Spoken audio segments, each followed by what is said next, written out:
welcome back to the channel. So today we are talking about the basics. Now you might be thinking, new year, new you, new exercises. No. So we're going to be talking about what does the basics even mean. I mean, basic. It's just basic stuff, you know. That word is tossed around a lot like a frisbee, but we're going to try to actually nail it down and define it. Now I have 4 tiers of basics ranging from super basic to super specific that I think you guys will enjoy, because I know you guys love tiers. Tiers and failure, that's what this channel is really all about. Then we're going to talk about the beautiful, bountiful benefits of the basics and why you should be doing them, and no, you're not too good for them. So, what are the basics? Well, I look at them as the most fundamental, the most important, the most common, the most general movements that you can do. And I have a pretty short list, and it's a short list for a reason. Back squat, front squats, deadlifts, RDLs, barbell, dumbbell, bench press, and overhead press, dips, pull-ups, pull-downs, barbell, dumbbell curls, push-downs, skull crushers, and dumbbell lateral raises. That's it. Those are the only movements that are on my list of basics. Then we have the next tier, which I kind of call Basic Lite. These are usually subtle modifications or slight variations of the basic lifts. So maybe something like an incline dumbbell press. So it's not flat, it's not overhead, it's somewhere in the middle. Or maybe there's an Arnold press where you're getting a little bit of rotation, a little bit of extra range of motion in as well. Maybe it's a pause squat, maybe it's an Anderson squat, maybe it's a Bulgarian split squat or a lunge, or maybe a leg press, maybe good mornings, back extensions, hamstring curls, leg extensions. These are still very, very commonly performed. You can do them in pretty much any gym, but they are not quite as fundamental as the basics. Now, some people might say all of these are just the basics, but I think the list of the basics should be fairly short. If the basics suddenly becomes everything, well then it kind of becomes a little bit meaningless. It needs to be exclusive. Not everyone can get into the club. Otherwise, there's no point in getting into the club. Now, next year, we have what I like to call specialty exercises. These are exercises that have major modifications from the basics. Often they are really trying to isolate one little part of the muscle. So maybe you have something like a pull around where it's working similar muscles to a pull up. Pull up is like this, a neutral grip pull up. Pull around, you're really trying to get a little bit of extra range of motion that you might not, really trying to isolate just the lat and take the other areas out of it. Or you have something like a press around where it's not a bench press, it's a little bit more isolated, it's a little bit lighter, a little bit more range of motion, etc. It's a little bit more specialized. I would also put anything with bands or chains in this category. I'm not saying they're bad, but you need more of a specific use case. If you suddenly start putting bands on everything or chains on everything, even when someone is a beginner, I don't think that makes a lot of sense. It needs to be correcting a weakness for this to really make sense. I would also put a lot of prehab movements in this category where it's extremely useful if you need it, but if you don't need it, you probably shouldn't be doing it at all. I think most people should be doing face pulls because it's actually a good movement in itself. But man, when I see people and their warm-up is like 30, 40 minutes and they're just doing all these little activation movements and stuff, you probably don't need that. If you can't really explain exactly why you're doing these movements, you can probably just cut them out of your program. Now, tier number 4 is what I like to call interesting bullshit. It's 90% bullshit, but it's entertaining.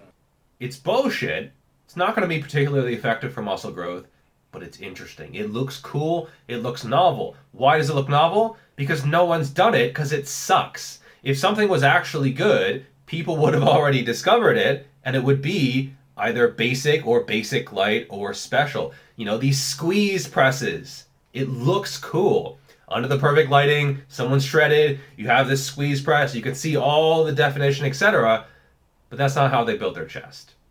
A lot of unstable movements go in this category as well. It looks cool. It looks fascinating. You see this guy doing single leg pistol squats on top of a stacked dumbbell pyramid or something, and you're just like, wow, that is captivating. Is he gonna fall? I don't know. Let's find out. Let's keep watching. It gets a lot of clicks, it gets a lot of views, it gets a lot of watch time.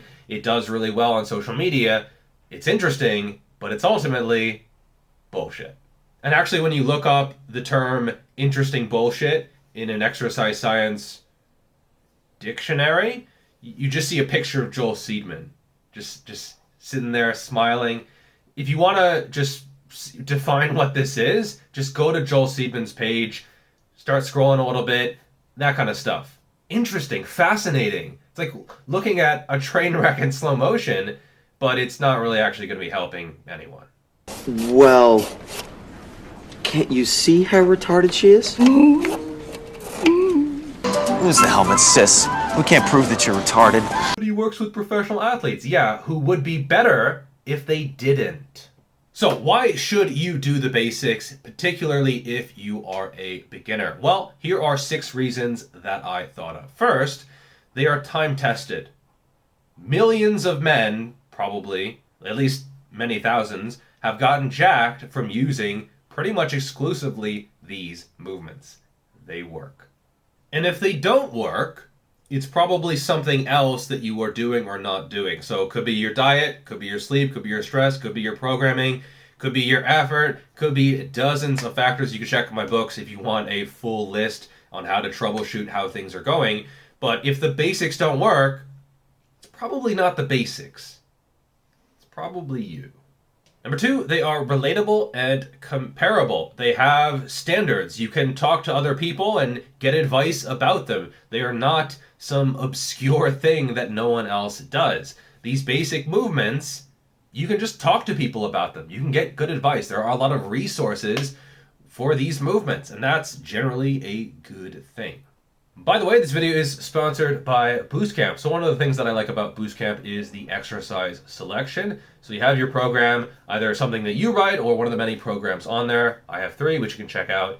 You can actually swap the exercises out very, very easily. If you have a movement that you can't do because of equipment or because you don't like it, it doesn't agree with your body or whatever, it's super easy to swap out. You can just hit swap, select the movement, and then you can either select it to permanently swap it out for the rest of the plan or just that session, which is really nice. Maybe there's some a-hole who's on the bench, you don't really want to bench, you can just swap to dumbbells for that session, no big deal. It's a really, really nice feature. So definitely check it out. I will leave a link in the description. And once again, thank you to Boostcamp for sponsoring this video. And while no one would be stupid enough to think, oh, if I bench 315, I will automatically look like this. And if I haven't benched 315, then I won't. That's not really how things work, but I do think that on the whole, there's going to be a fairly strong correlation between strength and size. You just have to realize that it's not 100%. Number 3, equipment and setup. So for these basic movements, you can do them in basically any gym. Basically any gym. If you can't do them in a gym, it's not a gym. I don't know what it is. Maybe it's a health club or something. But it's not a fucking gym. If you can't squat in a gym, it's not a gym. Deadlifts. If they're like, you're making a lot of noise, find a new gym. They're also very, very easy to set up. Generally, just people do it all the time. It's good to go. The bar's already there in the bench press, and you just load it up and boom, there you go. But for some of these other movements, they do require you moving a bench and then setting things up, and it's kind of a pain putting bands on everything, and that can take a lot of time out of your workout that the average person probably isn't willing to give. Number 4, often they are working more muscle groups than more specific or more specialized exercises. So when you're doing a squat, yes, you're working your quads, you're also working your glutes and your adductors quite a bit, and your spinal erectors, your lower back, all the way up to your neck pretty much. And that's a feature. That's not a bug. That's a feature. That's a good thing, especially if you're a beginner. You don't want to be spending 2 hours a day in the gym. It's better to have fewer exercises that work more musculature at the same time. You're just getting more bang for your buck. Do you really want to do one quad exercise, one adductor exercise, one glute exercise, one lower back exercise, or just do all of them pretty good at once? And partly because of that, number 5, it's better for your cardio. Now, upper body, we can kind of ignore this. There's not really going to be any upper body movement that's good for cardio at all. If it's not working the quads and the glutes, it's probably not a very good cardio movement. Those battle ropes, again, they look interesting, kind of bullshit. So because you're working more muscle groups, you're going to be actually working your heart and lungs and cardiovascular system as a whole as well. Again, I look at that as a feature for most people, not a bug, particularly for beginners who are often lacking in that department.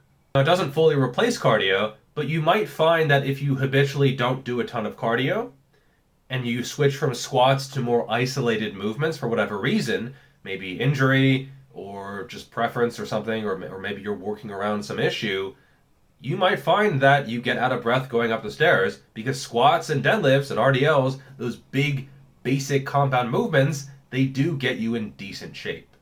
Next, there is good long-term progression with these movements. You can load a squat or an RDL as heavy as you're ever going to need to. You're not going to max out the bar on RDLs. That would be pretty freaking impressive. It's just not a concern for the vast majority of people.